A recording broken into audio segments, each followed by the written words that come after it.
नमस्कार माऊली भक्तांनो, जय गजानन. गण गण गणात बोते, गण गण गणात बोते. आज आपण माऊली भक्ताला आलेला एक अनुभव ऐकणार आहोत. स्वामी गजानन शरण मी तुझ्या चरणा. जय गजानन. तो इसवी सन 2007चा डिसेंबर महिना होता. माझी मोठी मुलगी रश्मी लग्न होऊन हैदराबाद येथे राहत होती. तिला काही कार्यानिमित्त चंद्रपूरला जायचं होतं. जेमतेम वर्षाची मुलगी आणि रश्मी सकाळी चंद्रपूरला पोहोचल्या. सोबत असलेले काही दागिने एका डब्यात ठेवले होते. परतण्यापूर्वी रश्मीने सर्व सामान चेक करून एकत्र ठेवलं. गाडी स्टेशनवर थांबली, मात्र घाईघाईत उतरताना दागिन्याचा डब्बा ठेवलेली पिशवी गाडीतच राहिली. स्टेशनच्या दारात टीसी समोर हे जेव्हा लक्षात आलं तेव्हा रश्मीला धक्का बसला. ती जोरात बोलली, अरे देवा, गजानन महाराजा, हे काय झालं? दागिन्याचा डब्बा गाडीतच राहिला. ते ऐकून टीसी म्हणाला, तुम्ही गजानन महाराजांच्या भक्ता का? काळजी करू नका, महाराज आहे. टीसीने वेळ न दवडता एक फोन लावला. योगायोग विलक्षण होता. टीसीचा एक मित्र त्याच गाडीने त्याच डब्यातून चंद्रपूरहून निघाला होता. त्याला टीसीने सांगितलं, तो डब्बा घेऊन पुढील स्टेशनवर उतर आणि दागिने सुखरूप घेऊन ये. रश्मीला सर्व वस्तू जशाच्या तशा परत मिळाल्या. तिने मनोमन गजानन महाराजांना नमस्कार केला. रश्मीच्या मनात गजानन महाराजांविषयी श्रद्धा निर्माण होण्याचं कारण मी, सौ कविता किरण कवीश्वर, एकूणच आमच्या कुटुंबात गजानन महाराजांची भक्ती सुरू होण्यास मी कारण ठरले आणि माझ्या मनात गजानन महाराजांची वस्ती निर्माण होण्यास कारण ठरली ती माझी आई. मला आठवतं, मी 15-16 वर्षाची असताना आई मला गजानन विजय ग्रंथ वाच म्हणून खूप आग्रह करायची. त्या वयात मला ते काही रुचायचं नाही. मग कसं तरी कंटाळत मी आपला आई म्हणते म्हणून वाचायचे. पण पुढे हळूहळू गजानन महाराजांविषयी एक एक अनुभव मनात घर करू लागला आणि पुढे ते माझं आराध्य दैवत झालं. माझं लग्न इसवी सन 1980 मध्ये झालं. माझी मोठी मुलगी रश्मी 1980ची तर लहान रेणुका 1982ची. मोठीचं लग्न झालं इसवी सन 2005ला तर दुसरीचं लग्न झालं 2010ला. रश्मीला तिचा दागिन्याचा डब्बा महाराजांच्या कृपेने रेल्वे गाडीत जसा तसा मिळाला हे आपण वाचलं, ऐकलं. आता मला तुम्हाला लहान रेणुकाला महाराजांनी एक दागिना मिळवून दिला त्याविषयी सांगायचं आहे. आपल्या भारतीय संस्कृतीत वाढलेल्या कुठल्याही मुलीला विवाह तर स्वाभाविकपणेच एक मातृत्वाची आस असते, अपत्य प्राप्तीची अभिलाषा असते. अर्थातच रेणुकालाही तिच्या लग्नानंतर त्याची अपेक्षा होती.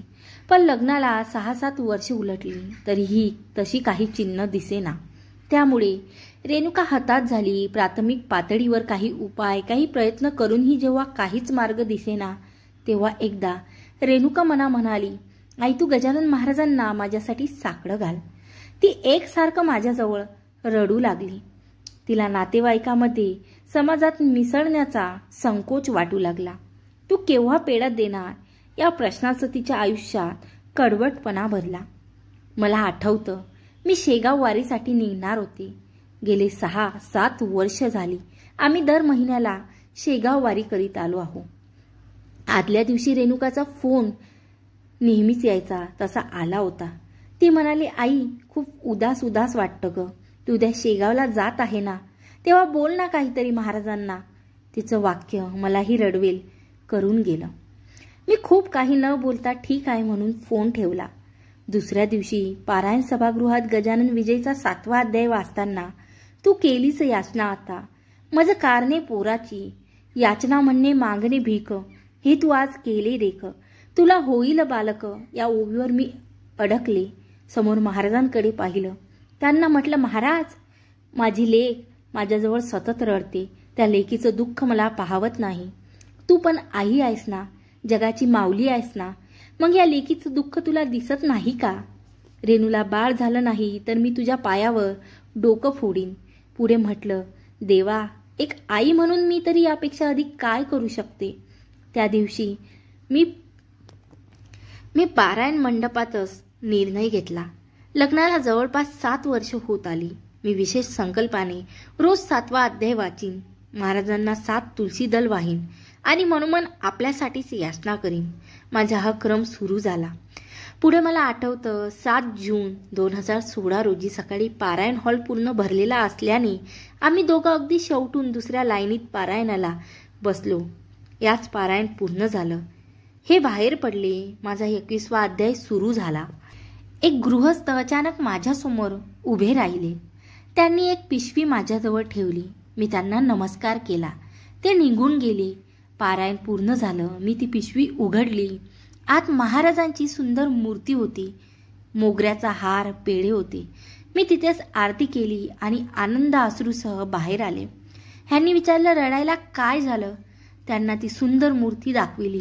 ती विनायकी चतुर्थी होती आणि दुसऱ्या दिवशी गुरुपुष्प अमृत योग होता. 7 जूनला महाराज आले म्हणून तेव्हापासून आम्ही घरी दरवर्षी 7 जूनला महाराजांचा वाढदिवस सुरू केला. मी शांतपणे विचार केला तेव्हा 7व्या अध्याय 7 तुलसी दल 7 जून हे माझ्या मनाला शुभ संकेत देऊन गेले. नंतर काहीच दिवसा रेणुकानं टेस्ट टू बेबी पद्धतीने विचार करण्यास निर्णय घेतला. तेव्हा ती इंदोरला होती. तिनं पहिल्यांदा तेथील सेंटरला भेट दिली. तेव्हा तेथील जत्रा पाहून ती आतून हालून गेली. मला म्हणाली, आई, आपलं दुःख आपल्याला अस्वस्थ करतं, पण शेकडो लोक अशा जगण्याला सामोरे जात आहे हे पाहून आपण हादरून जातो.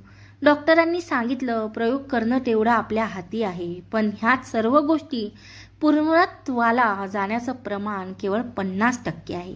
त्यात ही तब्येतीची काळजी, वारंवार सोनोग्राफी, आपल्या नियंत्रणापलीकडील असलेल्या काही गोष्टी, अशी बरीच गुंतागुंत असते. काही असो, तसाही अन्य पर्याय नव्हता. त्यामुळे हाच मार्ग स्वीकारणे भाग होता.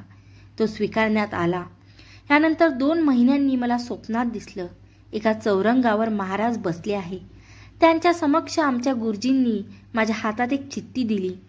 त्यात कॉंग्रॅच्युलेशन असे शब्द होते, पण ते अक्षर समजण्यास अवघड आणि वेडवाकडं होतं. त्याचा अर्थ मी असा घेतला की बरेच अडथळे येऊन सर्व योग्य होईल, आणि झालंही तसंच.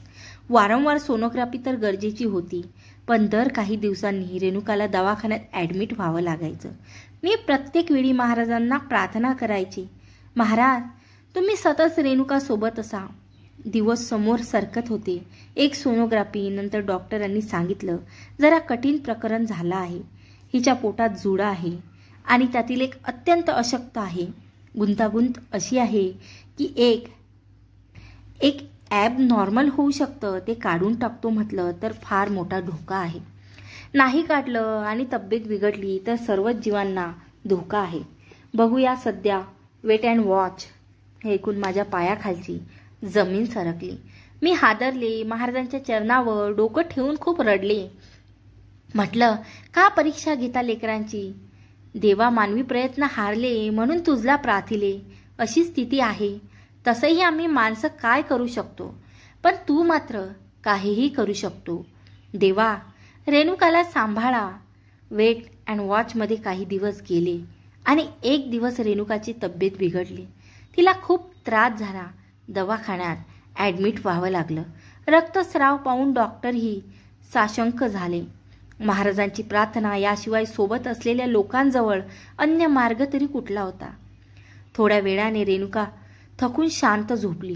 डॉक्टर म्हणाले, उद्या सोनोग्राफी होईल, तेव्हाच काही कळू शकेल. दुसऱ्या दिवशी सोनोग्राफी झाली. डॉक्टर उद्धारले. मिरकल, जो अशक्त ॲबनॉर्मल भाग होता तो निघून गेला. आता फक्त काही दिवस तब्येतीला जपायचं, सर्व ठीक होईल. 7 फेब्रुवारीला गजानन महाराजांचा प्रगट दिनाच्या मुहूर्तावर रेणुकाला अपत्यरूपी दागिना प्राप्त झाला. ती पुत्ररत्न प्राप्ती झाली. म्हणजे गजानन महाराजांनी कृपा याशिवाय अन्य काही नव्हतं. 7वा अध्याय 7 तुलसीदल 7 जून 7 फेब्रुवारी सर्वच योग छान जोडून आला. आता आम्ही 7 जूनला महाराजांचा घरचा वाढदिवस आणि प्रगट दिनाला छान समारंभ करतो. सर्व चांगलं झालं, आनंद आहे. पण आता मी जेव्हा एकटी असते तेव्हा शेकडो लोक अशा जगण्याला सामोरे जात आहे या वाक्याचं स्मरण मला अस्वस्थ करून जातं. पण आपण सामान्य माणसं यावर फार विचार करू शकत नाही. आपण हतबल होतो.